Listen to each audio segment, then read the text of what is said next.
बिस्मिल्लाहिर्रहमानिर्रहीम अस्सलामु अलैकुम। Welcome back to my channel get Islam. दोस्तों, आज एक खबर बहुत ज्यादा वायरल है इंडिया और पाकिस्तान के अंदर। जो खबर है, 4 बच्चों की माँ पाकिस्तान से हिंदुस्तान आई है नेपाल के थ्रू विदाउट वीजा, यानी इलीगल तरीके से हिंदुस्तान के अंदर नेपाल के जरिए आना हुआ इस औरत का, जो 4 बच्चों की माँ है। तफसीलात में देखेंगे तो हमें पता लगता है कि सीमा हैदर इसका नाम है और इसका जो रियल हस्बैंड है उसका नाम आके गुलाम हैदर, जो कि सऊदी अरेबिया में रहते हैं। दोस्तों, आज हम इस वीडियो में जानेंगे कंप्लीट स्टोरी क्या है, पहले दिन से अब तक क्या अपडेट है इस चीज का, हम सारा कुछ इस वीडियो के अंदर जानेंगे। दोस्तों, बकौले सीमा हैदर यानी सीमा हैदर के कहने के मुताबिक उसको पबजी गेम खेलने का बहुत शौक था, जिसके अंदर उसकी दोस्ती एक इंडियन लड़के से होती है जो कि जिसका नाम है सचिन, और उनके बीच में बातचीत होती है और नंबर एक्सचेंज होता है।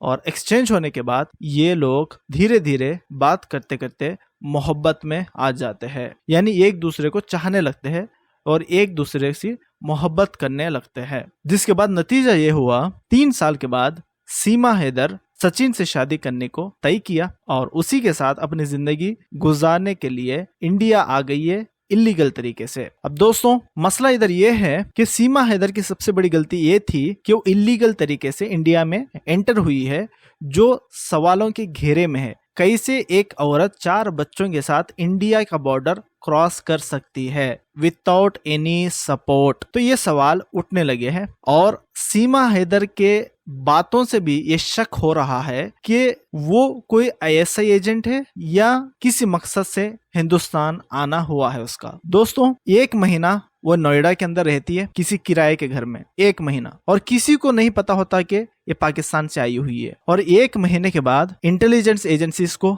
आईबी को ये खबर हो जाती है कि एक लड़की 4 बच्चों के साथ पाकिस्तान से इलीगल तरीके से आई हुई है और नोएडा में है। और इधर सोचने की बात यह है, ये जानकारी जैसे पुलिस ऑफिसरों के पास गई है, आईबी के पास, इंटेलिजेंस के पास गई है, फौरन सीमा हैदर और सचिन वो घर को खाली करके वहां से फरार हो गए। तो सवाल ये उठ रहा है, उनको कैसे पता चला कि इंटेलिजेंस एजेंसीज को ये पता चल चुका है कि वो आ रहे हैं इनको गिरफ्तार करने के लिए?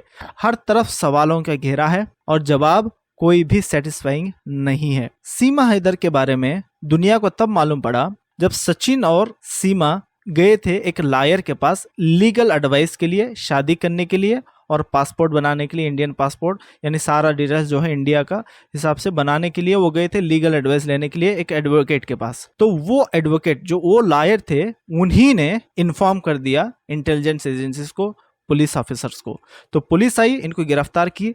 गिरफ्तार करने के बाद 3 दिन के बाद बेल हो गई है कोर्ट के जरिए। और उसके बाद मीडिया का आना, मीडिया का सिलसिला शुरू हो चुका है, मीडिया ट्रायल शुरू हो चुकी है।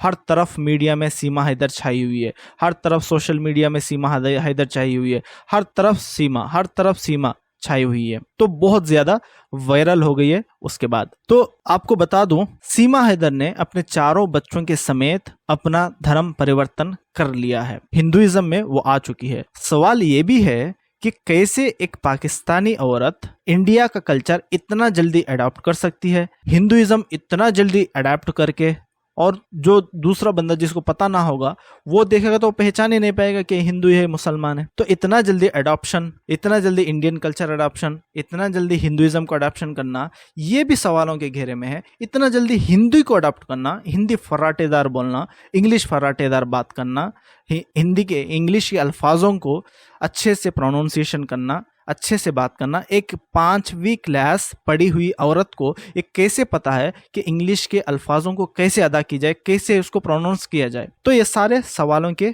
घेरे में है। तो सीमा हैदर की सबसे बड़ी गलती ये थी कि उसने अपने शोहर को धोखा देके पाकिस्तान से भागी है। दोस्तों, आपको पता होगा कि सीमा हैदर ने अपने शोहर की घर, जो शोहर ने उसके नाम पे रखा था, उस पर भरोसा करके वो घर बेच के अपने बच्चों के साथ हिंदुस्तान आई है। तो जो औरत अपने शोहर को धोखा दे तो वो किसकी हो सकती है? जो अपने मुल्क को धोखा दे वो हिंदुस्तान की कैसे हो सकती है? पता नहीं क्यों इंडिया में इतना इज्जत मिल रही है इसको, इतना ये उछाला जा रहा है इसके मुद्दे को। इंडिया के पास और कोई मुद्दा नहीं है, इंडियन मीडिया में और कोई मुद्दा नहीं है, मणिपुर जल रहा है, और इंडिया में सीमा हैदर सबसे बड़ा मुद्दा हो गया। ये हमारा दुर्भाग्य है कि हमें ऐसी मीडिया हासिल है। दोस्तों, एक इंडियन होने के नाते हमें भी बहुत दुख होता है, मेन मुद्दे जो हिंदुस्तान के है उसको छोड़ के कैसे इंडियन मीडिया एक सीमा हैदर के पीछे पड़ी हुई है।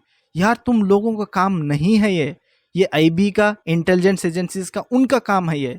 तुम क्यों पड़े हो बीच में? आप साउथ इंडिया का कोई भी न्यूज चैनल देख लीजिए दोस्तों, साउथ इंडिया में ऐसे बेकार रिपोर्टिंग नहीं हो रही है। साउथ इंडिया में आप एक बार सर्च करके देखें, सीमा हैदर इन आंध्रा न्यूज, सीमा हैदर इन केरला न्यूज, सीमा हैदर इन तमिलनाडु न्यूज करके आपको पता चल जाएगा साफ साफ। सिर्फ एक बार दिखा दिया भाई साहब, ये लड़की आ गई है 4 बच्चों के साथ, हिंदू धर्म ने अपना लिया, बस मोहब्बत में आ गई, बस इतना बता दिया, खलास। लेकिन हमारे जो नॉर्थ इंडिया की तरफ जो है, ये सबसे बुरी हालत है। ये लोग जो है ना, इंडियन लोगों के, नॉर्थ इंडिया के लोगों के इमोशंस के साथ खेलते हैं। तो सीमा हैदर ने तो पहली बात तो उसने धोखा दिया अपने शोहर को, उसका जान, उसका जो माल है, उसका जो औलाद है, उसका जो घर है, सब उजाड़ दिया उसने, उजाड़ के इंडिया आ गई। और उससे पूछो क्या मसला है, वो बोलते मोहब्बत है। भाई, यानी 4 बच्चे पैदा करने के बाद भी जिस औरत के दिल में मोहब्बत ना आई हो, तो वो किसके साथ मोहब्बत करेगी फिर? वो तो अवकाशवादी है फिर, यानी जैसे उसको मौका मिलेगा वैसा कर लेगी, दूसरों के इमोशन गए भाड़ में। यानी उसकी सोच ऐसी लग रही है हमें, जो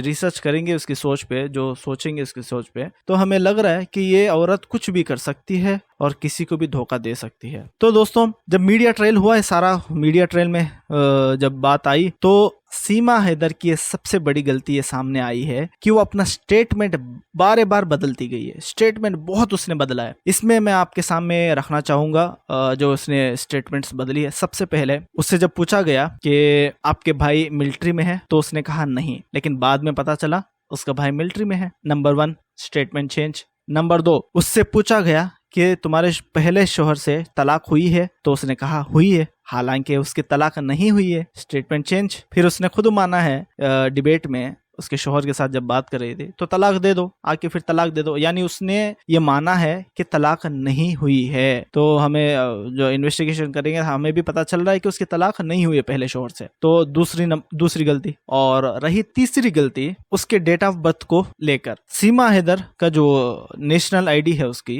पाकिस्तान की, उसमें है 2002, लेकिन जो मैरिज सर्टिफिकेट है, मैरिज के अंदर जो है, उसके अंदर है 1994, 1993 कुछ, 1993 या 1994 कुछ है। तो एक जगह 20 साल की, एक जगह 27 साल की। तो ये भी लिटिल बिट कंफ्यूजन है। स्टेटमेंट चेंज हो गया इस पर भी कि कहीं एक एज है, दूसरी जगह एक और एज है। चौथी गलती ये थी उसकी स्टेटमेंट चेंज करना सीमा हैदर की, कि उसके बकौल उससे शादी जो पहली हुई थी गुलाम हैदर के साथ, वो जबरदस्ती हुई थी। हालांकि ये गलत साबित हुआ है, उसके साथ जबरदस्ती नहीं हुई थी। कोर्ट के अंदर बाकायदा सीमा हैदर ने गुलाम हैदर के साथ रजामंदी की शादी की है। और जो कोर्ट में जब शादी हुई थी, वो सारा जो डिटेल्स है, वो सारा इंफॉर्मेशन उन दस्तावेजों में लिखा हुआ है, उन अग्रीमेंट पे, उस कॉन्ट्रैक्ट पेपर पे, उस मैरिज पेपर पे लिखा हुआ है, सारा डिटेल्स लिखा हुआ है। और सीमा हैदर के उसके अंदर सिग्नेचर भी है। तो इससे साबित हुआ कि सीमा हैदर की जबरदस्ती की शादी नहीं हुई थी, ये आपस में रजामंदी की ही शादी हुई थी। और 5वीं गलती ये थी दोस्तों, सीमा हैदर इलीगल तरीके से हिंदुस्तान के अंदर दाखिल हुई है। और 6ठी गलती ये थी सीमा हैदर की कि सीमा हैदर के पाकिस्तान में और भी अफेयर्स चल रहे थे दूसरों के साथ। 7वीं गलती ये थी कि सीमा हैदर की वजह से पाकिस्तान में हिंदू मंदिरों पे हमला हुआ है। कितनी वेड बात है, एक औरत की वजह से हिंदू धर्म का जो मंदिर है उसको गिराया गया है। तो क्या जरूरत थी हमें सीमा हैदर की? क्यों डिपोर्ट नहीं कर रहे इसको हिंदुस्तान से पाकिस्तान की तरफ? क्यों ये ट्रायल चलाया जा रहा है इंडिया में? ये सारे मुद्दों को बहकाने के लिए ये सब कुछ ड्रामा चल रहा है। पाकिस्तान में हिंदू मंदिरों पे हमला हुआ है, ये एक मंदिर तो गिरा दी गई है, ये एक मंदिर पे तो रॉकेट लॉन्चर के साथ हमला किया गया। तो इसकी वजह से इतने कुछ हो रहे उधर, क्यों फिर भी इंडिया इसको डिपोर्ट नहीं कर रहा है? ये जो हिंदू मंदिरों का जो डिमोलिशन हुआ है, इसके बारे में रानू शाह नाम का एक डाकू जो है पहले ही चेतावनी दे चुका था कि अगर से वो इसको हमें हवाला नहीं करेंगे तो हम हिंदू मंदिरों को गिराएंगे। तो उसने ऐसे पहले दिया था धमकी, लेकिन फिर भी जो है ना हमारे इंडिया ने उसको डिपोर्ट नहीं किया और इसको इज्जत मिल रही थी इंडिया में। एक ऐसी औरत जो अपने शोहर को धोखा दे के आई है, जिसके बहुत सारे अफेयर्स है, जो इलीगल वे में इंडिया के अंदर दाखिल हुई है और जिसका मकसद क्या है आज तक किसी को नहीं पता है। ऐसी औरत को खुलेआम छोड़ना ये कितना खतरनाक हो सकता है इंडिया के लिए, और इसको सिटीजनशिप देना कितना खतरनाक हो सकता है। कल के दिन कोई भी आ जाएगा मोहब्बत के नाम लेके,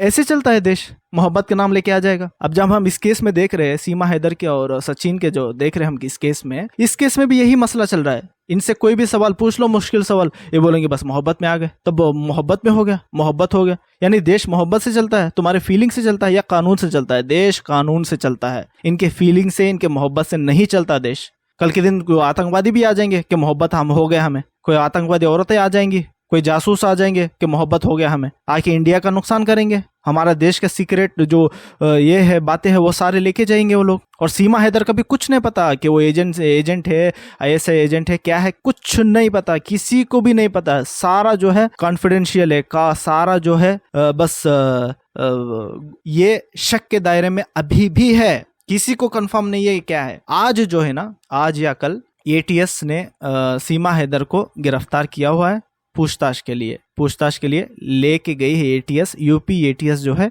वो सीमा हैदर को लेकर जाके पूछताछ कर रही है। तो दोस्तों, हमें समझने की बात यह है कि जो हमारे इंडियन मीडिया में खासतौर पर नॉर्थ इंडिया की तरफ जो बकवास चल रहा है, सीमा हैदर, ये हमारे लिए इम्पोर्टेंट नहीं है। ये अब अधिकारियों के ऊपर छोड़ो, तुम्हारे लिए जो इम्पोर्टेंट है वो मणिपुर को देखो, बेरोजगारी के पे बात करो, गरीबी पे बात करो, टमाटर के जो रेट बढ़ रहे हैं उस पे बात करो, ये जरूरी है। सीमा हैदर जरूरी नहीं है देश के लिए। दोस्तों, इन लोगों को हम ही ने इतना बढ़ाया हुआ है, इसीलिए इंसाफ ये कहता है ऐसे गंदी मीडिया को ख़त्म किया जाए, ऐसे गंदी मीडिया को देखने से बचा जाए और फौरन सीमा हैदर को लात मार के हिंदुस्तान से निकाला जाए, क्योंकि ये हमारे लिए इंटरनल सिक्योरिटी के लिए, हमारे इंडिया की सिक्योरिटी के लिए बहुत खतरनाक साबित हो सकती है। ये एक नहीं है, इसके पीछे कोई ना कोई है जो इसको आसानी के साथ नेपाल बॉर्डर पार करवाया, आसानी के साथ पाकिस्तान से दुबई जाने दिया, दुबई से नेपाल आने दिया, नेपाल से इलीगल वे में दाखिल करने दिया। इसके साथ कोई ना कोई है इसके साथ, तभी ये इस तरीके से आई है। दोस्तों, इस बात को हमें समझने की बेहद ज़रूरी है और इस झमेले में ना पड़ो कि ये औरत इन हिंदू धर्म कबूल किया है इसीलिए ये मसले हो रहे पाकिस्तान में, इंडिया में। ना, ये नहीं है, ये हमारी सिक्योरिटी के लिए थ्रेट है। ये एक नहीं है, इसके साथ और भी बहुत होंगे, इसका और गैंग होगा और बहुत सारे लोग आएंगे और सबको पता चलेगा कि नेपाल से कैसे आया जाता है। तो आ जाएंगे, कल के दिन आतंकवादी भी आ जाएंगे। कौन जिम्मेदार है इस चीज़ का? इसलिए ज़रूरी यह है कि नेपाल के बॉर्डर के ऊपर सख्ती बरता जाए और इसको फ़ौरन हिंदुस्तान से निकाला जाए। दोस्तों, इस वीडियो में इतना ही, फिर मिलते एक नई वीडियो के साथ। जब तक के लिए हमारे चैनल को लाइक कर लीजिए, सब्सक्राइब कर लीजिए, इसको शेयर कीजिए लोगों में।